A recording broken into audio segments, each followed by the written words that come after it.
Hello friends, welcome back. आज इस video में हम देखेंगे सीजीपीएससी द्वारा सेट एग्ज़ाम लिए गए थे, जिसमें सेट सी का महत्वपूर्ण जनरल जीके प्रश्न आपके समक्ष लेकर हम आए हुए हैं। इन सभी प्रश्नों को एनालिसिस करेंगे, किस प्रकार से जीके के महत्वपूर्ण प्रश्न पूछे गए थे और सीजीपीएससी के अंतर्गत जितने भी एग्ज़ाम होने वाले हैं या व्यापम के माध्यम से जो एग्ज़ाम होंगे उनमें जीके के इसी प्रकार के प्रश्न हमेशा पूछे जाते हैं और इन सब की प्रकृति को देखेंगे और आने वाले जितने भी एग्ज़ाम हैं उनकी रणनीति आप बना सकते हैं। देखते हैं किस प्रकार के प्रश्न पूछे गए थे। पहला प्रश्न यह पूछा गया था कि छत्तीसगढ़ राज्य के सबसे पुराना स्थापित विश्वविद्यालय कौन सा है। तो इंदिरा कला संयुक्त विश्वविद्यालय है, सबसे प्राचीन विश्वविद्यालय छत्तीसगढ़ में है, जो 1956 में जिसकी स्थापना की गई थी। और रविशंकर शुक्ल विश्वविद्यालय, गुरु घासी विश्वविद्यालय, अटल बिहारी वाजपेयी विश्वविद्यालय सभी बाद में स्थापित किए गए थे। अटल बिहारी 2008 के लगभग था।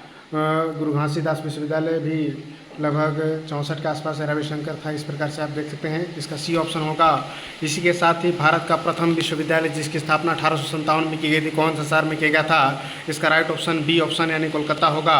नेक्स्ट प्रश्न पूछा गया था कि सूची 1 और सूची 2 को मिलान कीजिए। संस्थान का नाम है भारतीय विज्ञान संस्थान, कहाँ पर स्थित है। तो इसका राइट ऑप्शन आपको बताना था। और डी का इसमें देखिए आपका भारत के पेट्रोलियम संस्थान, एक भी अगर आप इसमें से जानते होते तो इसका सही प्रश्न को आप लगा चुके होते।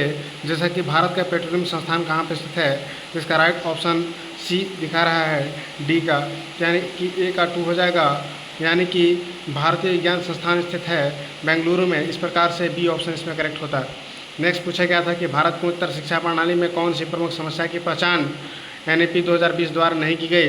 उच्चतर शिक्षा में उच्च छोड़ने की दर को इसमें शामिल नहीं किया गया था। नेक्स्ट प्रश्न पूछा गया था कि स्थापना के आधार पर कालानुक्रमिक क्रम में व्यवस्थित कीजिए। भारतीय प्रौद्योगिकी संस्थान खड़गपुर की स्थापना, भारतीय प्रबंधन संस्थान अहमदाबाद की स्थापना, इस प्रकार से प्रश्न पूछे गए थे। इसका राइट ऑप्शन आपको लगाना था। इसका राइट ऑप्शन हो जाएगा आपका सी नंबर। नेक्स्ट प्रश्न पूछा गया था विश्व पर्यावरण दिवस कब मनाया जाता है। विश्व जल दिवस को सम्मिलित करना था।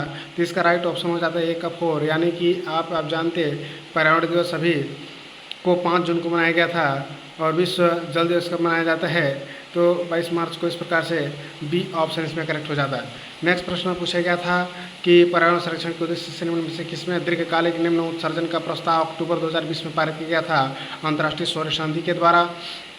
नेक्स्ट प्रश्न पूछा गया था कि वायुमंडल में निम्नलिखित हरित प्रभाव गैस का जीवन काल बढ़ते क्रम का सही क्रम ज्ञात कीजिए।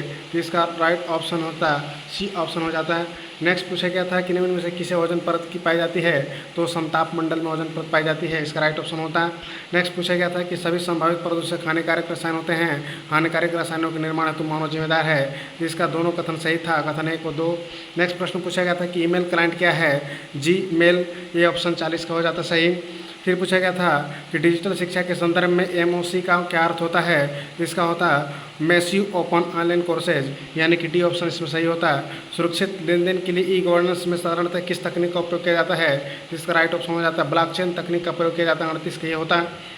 बीओएलटी का निम्नलिखित में से किसका परिवर्णी शब्द है। तो इसका राइट ऑप्शन आपको हो जाता है, इसमें राइट ऑप्शन हो जाता है voice on latest technology editing, ठीक है। इसका राइट ऑप्शन डी होता है। नेक्स्ट है कौन सा स्वदेशी पोर्टल विभिन्न सरकारी योजनाओं तक एकल खिड़की पहुंच प्रदान करने के लिए सुविधा देता है, तो डिजी लॉकर हो जाता है। इसका राइट ऑप्शन। नेक्स्ट पूछा गया था कि कर्मवाचक जीके के महत्वपूर्ण जो प्रश्न आए थे उन्हीं प्रश्नों को हम इसमें देख रहे हैं। कुछ समय बाद सभी प्रश्नों को अच्छे से हम इसको हल करके आपके समक्ष प्रस्तुत करेंगे। नेक्स्ट प्रश्न हम देखने वाले हैं और जीके से किस प्रकार के प्रश्न पूछे गए थे। रीजनिंग के प्रश्न, मैथ के प्रश्न भी कुछ इसमें पूछा गया था। इस प्रकार से प्रश्न जो होते हैं केवल दृष्टिबाधित अभ्यर्थियों के लिए है, ये प्रश्न था, ठीक है। नेक्स्ट प्रश्न था 29 का आपका सी हो जाता है, बी और जी की ना करती हैं।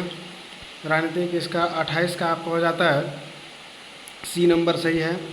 नेक्स्ट है पुरुषार्थ की भारतीय पारंपरिक अवधारणा के समर्थन में किसका मूल्य है। नेक्स्ट 27 का राइट ऑप्शन होता है, इसमें 27 का आपका डी हो जाता है।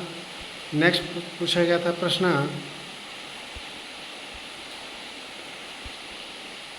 महत्तम भिन्न क्या है, 19/23 है, ये भी प्रश्न सही है। जिन प्रश्नों को एक्यूरेट आंसर है उसी का हम बता रहे हैं आपको। 23 का आपका हो जाता है 480 और 518, यानी कि 1 और 4 सी ऑप्शन सही होता।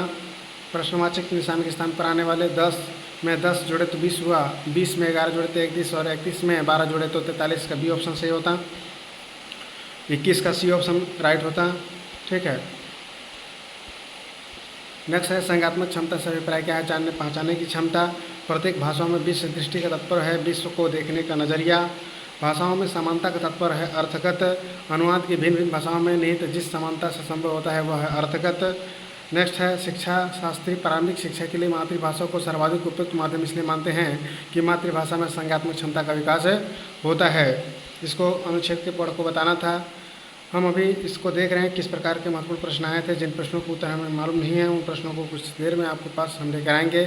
7वां का ये होता डेटा प्रविष्टि की जाएगी, एंट्री होगी, उसके सत्यापन होगा, वेरिडेशन होगा, फिर डेटा क्लीनिंग होगा, फिर डेटा का विश्लेषण होगा।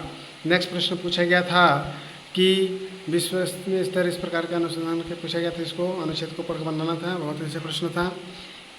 नेक्स्ट प्रश्न जो है चौथा का, तो इसमें राइट ऑप्शन ए हो जाता। जो शिक्षा संबंधित प्रश्न पूछे गए थे उन प्रश्नों को कुछ देर में अपलोड करेंगे। एक का आपका ए ऑप्शन ही करेक्ट होता है और दूसरा का इसमें राइट ऑप्शन हम बताना चाह रहे हैं शिक्षार्थी के पिछले अनुभव। तीसरा, चौथा, पाँचवा और छठवां इस प्रकार से बी ऑप्शन इसमें करेक्ट होते हैं। इस प्रकार की महत्वपूर्ण जानकारी के लिए चैनल को सब्सक्राइब कीजिएगा। जय हिंद।